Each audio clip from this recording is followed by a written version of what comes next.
Hey, and we're back. Another edition of Irvine Sermons here for you guys. I want you guys to know that today we are doing potentially one of my favorite sections to teach all year long. This is Chapter 9, Section 4 overview.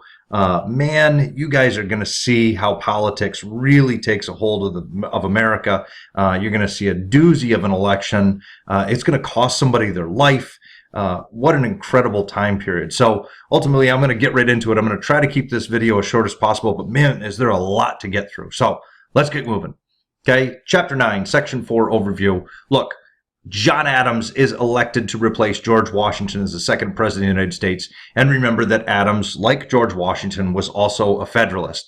But if you also remember, because of a little glitch in our setup process for the Electoral College, Thomas Jefferson will be Adams' vice president. And remember, Jefferson is a Democratic Republican. Again, that would be like Trump being president and Hillary Clinton being vice president. It's going to be a rough 4 years. So, getting right into it, like George Washington was tested by Britain, if you guys remember from Section 1 and 2, Adams is almost immediately tested by the nation of France. Like how I spelled tested there? That's pretty good, right? Okay, so let's get into that. French ships have begun to seize U.S. ships. They do this because, thanks to Jay's Treaty developed under Washington's presidency, they see the United States as becoming cozy with their enemy Britain.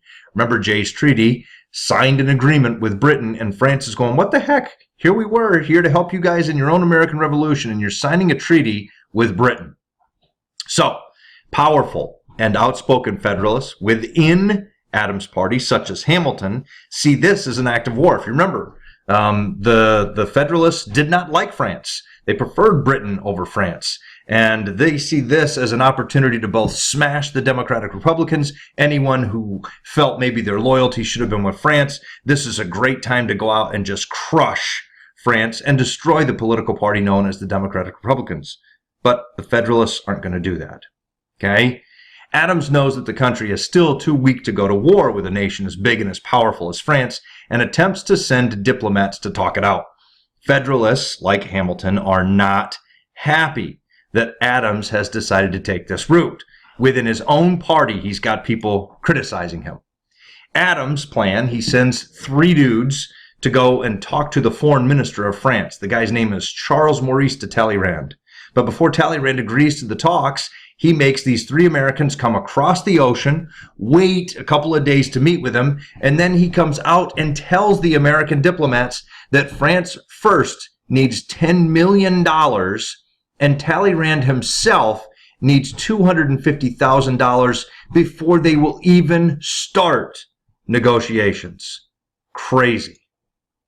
So, this event is known as the XYZ Affair because when Adams appears before Congress to explain to them what's happened, instead of naming the 3 American diplomats sent on the journey for him, he refers to those diplomats as agents X, Y, and Z. Suddenly, Adams faces a split in his own party, as Federalists, such as Hamilton, begin openly criticizing him for not declaring war against France over such an obvious insult. You know, I mean, France has thumbed their nose at us. And if you have any doubts, folks, this should tell you, America is not a key player on the world stage. We are just tiddlywinks right now in the eyes of the big players. Okay? So, even though he's getting a lot of criticism back home, Adams will not take the bait and declare war. Instead, he sends diplomats again. He sends diplomats one more time, but this time, instead of them meeting with Talleyrand, they are introduced to a new and young upstart in France who is a rising star, and his name is Napoleon. Napoleon is in a series of wars in Europe and has battles going on many fronts. He sees these rinky-dink little diplomats representing a rinky-dink little country as small fish. And he's like, whatever, I'll sign this agreement, just leave me alone, I've got other things to do. So he actually signs an agreement saying that France will no longer attack our ships. Victory. How about that? In response to all of this, instead of going to war, Adams raises taxes, the Federalist Party raises taxes, and they start the United States Navy. Now understand, we had kind of sort of had a Navy before this. under the colonial times, during the Continental Army, we had a Continental Navy, and at its height, we had 31 ships. But at the end of the American Revolution, we dissolved the Navy, and those ships are scrapped or sold to other companies. When Adams runs into the conflict with the French naval vessels in the XYZ Affair, instead of declaring war, he continues to negotiate, but he begins creating the United States Navy as a deterrent for attacks at sea on American vessels.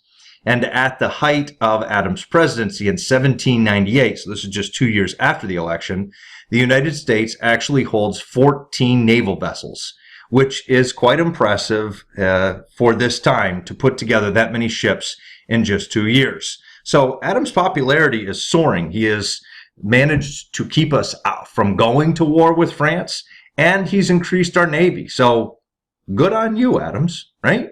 Crisis averted. So it appears that things are going pretty well. Washington probably would have approved. If you remember, if you looked over Washington's farewell address, he warned the country about getting involved in European affairs, but making Hamilton happy is a totally different thing.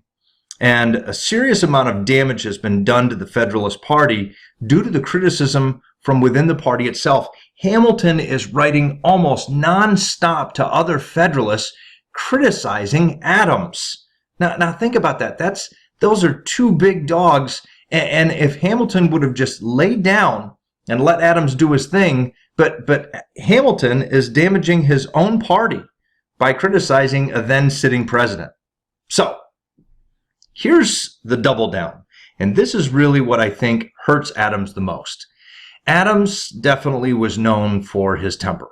And he is extremely upset about the criticism that he is receiving from both within his own party as well as from that of the Democratic Republicans. He's very upset about the things that the newspapers are publishing about him. And in an effort to get rid of those criticisms, Adams creates something called the Alien and Sedition Acts. Now, I know that this was probably difficult to read through and understand, but it's a violation of your First Amendment. Basically, it includes several things. The Naturalization Act says, you know what? Adams looks at it and goes, look at all these foreigners coming into our country. Look at all these immigrants. These immigrants are here for just a couple of years, and suddenly they get to vote. Ironically, all of the immigrants coming in, I shouldn't say all, but many of the immigrants coming into the country were voting for Democratic Republican ideas. So this Adams Federalist president says, I need to do something to stop these immigrants from having say. So through the Naturalization Act, he changes a stipulation that says that immigrants can live here, be citizens for 5 years, and then can vote. He changes that to 14 years. Ultimately, he's got quite a few years before he's worried about what immigrants are thinking about the job that he's doing. He could also throw any alien or foreigner out of the country that he thought was criticizing the federal government. That's a big deal.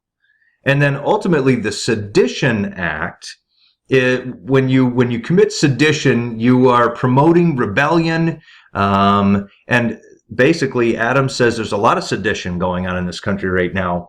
So what he did was, with the Sedition Act, he permits people being put in jail or fined heavily for speaking out about the federal government. And this is all really because he feels like he is being stabbed in the back by his own political party as well as the Democratic Republicans. So, basically, if you get this idea, your freedom of speech, freedom of the press, that's your First Amendment. And people are very upset that Adams would come out of a seemingly real big high with how he handled France, and then would come after the American public the way he does. Again, the Alien Act says the president can throw out any alien, foreigner, or immigrant. It made it much harder for them to become citizens. The waiting period went from 5 to 14 years. And ultimately, Adams wouldn't have to then worry about immigrants voting against the policies that he wanted to pass. The Sedition Act states that citizens could be jailed or fined for criticizing the government or its officials. In all honesty, members of the Congress were fined for speaking out against this act. This wasn't just an idea. This really went into play. So, Jefferson and Madison, both Democratic Republicans, are furious that these acts have passed, and they vow that they are going to fight them. So, what winds up happening is they come up with an idea called the Virginia and Kentucky, or the Kentucky and Virginia resolutions. And ultimately, in this, they state that the states, remember, Democratic Republicans thought that the states should have more power. Federalists thought the federal government should have more power. And Jefferson and Madison come up with the idea that the states should be able to look at a law passed by the federal government, and if they disagree with it, if they feel that it is unconstitutional, that they should be able to vote to nullify that law, to cancel that law in their own state. This is amazing. Both Adams and Jefferson are wrong during this time period. The very idea of silencing citizens for speaking their mind or printing opinions in a newspaper is truly a violation of the First Amendment. However, in regards to Jefferson, believing that the states had a right to ignore a federal law if they themselves thought it violated the Constitution is also a power the states do not possess. This method of thinking is what will actually lead to the division in this country that we refer to as the Civil War. The very idea that if a state does not like a law, that they can decide they're not going to follow it. I want you to think back to when we talked about the Little Rock Nine in Arkansas. The then governor of Arkansas decided that he did not like the segregation laws being passed that said that black students could attend school with white students. And that governor blockaded the Supreme Court's decision to cease the segregation going on there, to allow the students to be in classes together. He calls out his own National Guard. And at that point, the federal government, the then president, sends in the 101st Airborne to tell him, you're wrong. So clearly, both Adams and Jefferson are wrong during this time period. If you guys paid any attention to Section 3, we also know that Jefferson had gone out looking for allies to fight Adams, and he does so once again. There's another election coming up. After 4 years of Adams' presidency, it's time to have another presidential election. And these three, Clinton, Burr, and Jefferson, decide to campaign on the platform that the Federalists, if you remember, they raised taxes for a war that France that never occurred. Yes, we improved the Navy, but I'm sure that the Democratic Republicans weren't really pushing that very hard. They were just saying, look, your taxes went up for a war and it never even happened. And then they also campaigned on the fact that Adams was attempting to create a dangerous dictatorship by censoring Americans with the Alien and Sedition Acts. So, where Adams looked like he was going to hit a home run and how he handled France, boy, he shocks everybody with the idea of the Alien and Sedition Acts. So, let's get into this. The election of 1800, again, Democratic Republicans, Thomas Jefferson, they run for president, while his vice president would be Aaron Burr. Same ticket as last time on the Democratic Republicans. On the Federalist side, Adams runs for his second term, while he hopes this time to get Thomas Pinckney as his vice president. Again, Pinckney was from the South, while Adams was from Massachusetts. You got to load that ticket up, right? Keep everybody in the country happy. Congress has now passed the 12th Amendment, which separates the voting process, stating one vote is cast for president, while one vote is cast for vice president. This was done to avoid the results of the election of 1796, which placed two different parties in the White House. So we've got that all squared away. But notice, the Democratic Republicans win. This is sometimes referred to as the first true revolution in the United States of America. What we see here is a revolution done by a political party. The Federalists, probably Washington, and then on to Adams, and now the Democratic Republicans take the victory. A lot of people are very nervous about this event. They don't know, is there going to be bloodshed in the streets? Are people going to burn houses down? Are the people going to turn on people? But it's an amazing thing because the Constitution sets up what we refer to as a peaceful transfer of power. And what you're seeing here in this image is Thomas Jefferson taking the oath of office. It is pretty amazing. But, you know, hey, it can't be that perfect, right? During the voting of the Electoral Congress, there was a tie as to who should be president. Everyone agreed it should be a Democratic Republican. But what they couldn't decide was who should be president. There's a tie between Thomas Jefferson and Aaron Burr. Aaron Burr was supposed to be Jefferson's vice president. But there is a tie. Each of them, Jefferson and Burr, both received 73 votes for president. As stipulated, if there's a tie, the vote goes to the House of Representatives to settle. However, no one in the House is willing to change their vote. They vote 35 times, and the result is the same every time. Finally, on the 36th vote, Jefferson will become the next president. So, the question remains, what changed? Well, the final vote was actually changed because of Hamilton. Hamilton had been an opponent of Burr, and they had many years of history between them, going back to an election in which Hamilton's father-in-law ran against Burr, and Burr won. Hamilton, during this time period, begins writing letters to members of the House of Representatives, and he says some really awful things about Aaron Burr. He says Aaron Burr is a vile, disgusting human being who is only in politics for his own wealth, his own stature.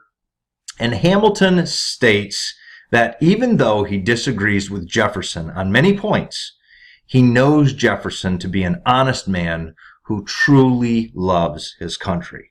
And he does not have the same fears if Jefferson becomes president as he holds with Aaron Burr.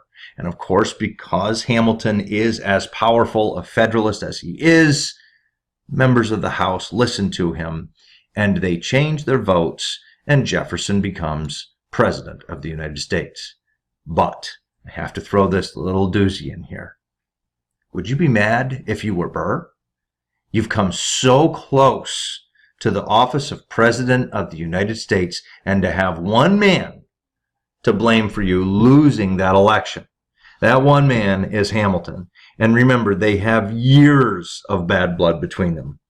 Burr will serve as Jefferson's vice president, thanks to Hamilton's letter-writing campaign against him in the House of Representatives. The little doozy to note here, if you don't know this already, is that before 1805, so 5 years later, Burr will actually kill Alexander Hamilton in a duel. So this bad blood is just going to stew there for 5 years before ultimately it's going to be a little showdown on a shore bank next to a river in New York. So amazing stuff, guys. We'll get into that. I'll see if I can't put together a little video for you. I realize this was a long video, but there was an awful lot to get through, and I apologize for it. But as always, if you have any questions, you know that if we were in class together, we would be discussing this extensively, and I miss your questions terribly. But if you have any questions, if you have any thoughts, feel free to comment on the video, send me an email, reach out to me in chat on Teams, and I will definitely get back to you. All right, guys, look for the next edition soon, and until then, take care.